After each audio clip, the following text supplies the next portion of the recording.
இந்த சோத்து கத்தாழை அலோவேரான்னு சொல்லுவாங்க. இதோட மடலை சீவிட்டு நுங்கு மாதிரி இருக்கு. அதை நல்லா தண்ணியில் கழுவிட்டு சாப்பிடலாம். ஜூஸ் ஓட்டும் குடிக்கலாம். இதோட பூவு நிறைய ஐட்டம் செய்யலாம்.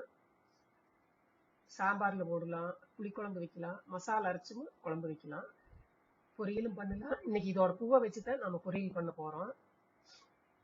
இதுதான் அதோட பூவு. இது கிடைச்சதுன்னா மிஸ் பண்ணிடாதீங்க.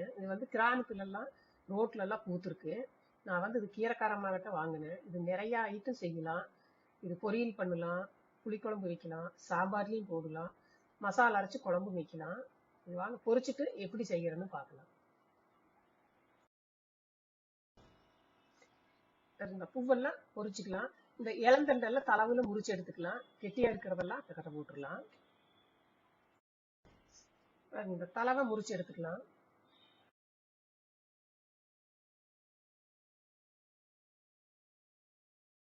எனக்கு வீட்டில எல்லாம் வச்சா ஒரு செடி 2 செடி தான் வைக்குவான். இது எல்லாம் கிராமத்துல எல்லாம் நிறைய பூத்துருக்கு ரோட்டில்.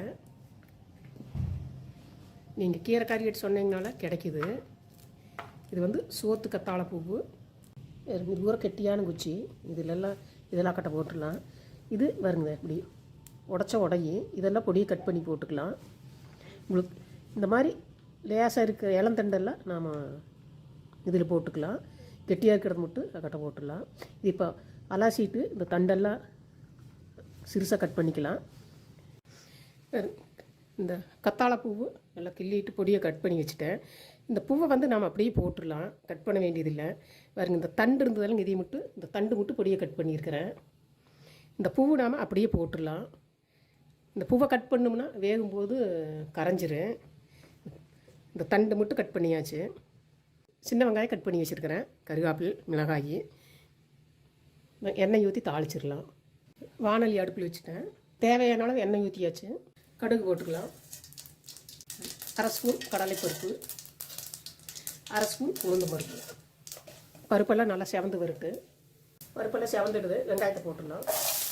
வெங்காயம், கருவேப்பிலை, மிளகாய் கிள்ளி போட்டு, நீங்கள் பச்சை மிளகாயும் போட்டுக்கலாம், இல்லாட்டி மிளகாய் பொடியும் கூட போட்டுக்கலாம்.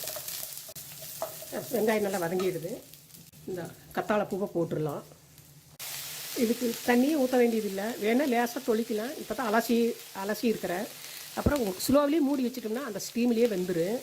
தண்ணி ஊற்றோம்னா கொஞ்சம் கதன்னு போயிடும். உப்பு தேவையான அளவு போட்டுக்கலாம். மிளகாய் பொடி, இது குழம்பு மிளகாய் பொடி காரத்துக்கு. மிளகாய் போட்டிருக்கிறேன், கொஞ்சம் மிளகாய் பொடி போட்டுக்கலாம்.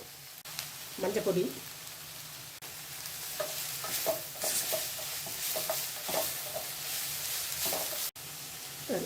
அடுப்பு சிம்மிலேயே இருக்கட்டும். மூடி வச்சிடலாம். அந்த ஸ்டீம்லேயே வேகணும். அப்பப்போ கிளறி பரட்டி விட்டுட்டுருக்கலாம். இல்லாட்டி அடி பிடிச்சிரும். இப்போ எல்லாம் நல்லா வதங்கிடுது. நான் 2-3 தடவை இடையிலெல்லாம் கிளறி விட்டேன். இப்போ நல்லா வந்துடுது. நான் தண்ணியே ஊற்றல, மூடி வச்சு அந்த ஸ்டீம்லேயே வந்துடுது. நீங்கள் விருப்பப்பட்டால் தேங்காய் போட்டுக்கலாம். இப்போ டேஸ்டியான கத்தாழைப்பூ பொரியல் ரெடி. இதே மெத்தடில் நீங்களும் செஞ்சு பாருங்கள். வீடியோ பிடிச்சிருந்தால் லைக் பண்ணுங்கள், மறக்காமல் சப்ஸ்கிரைப் பண்ணுங்கள்.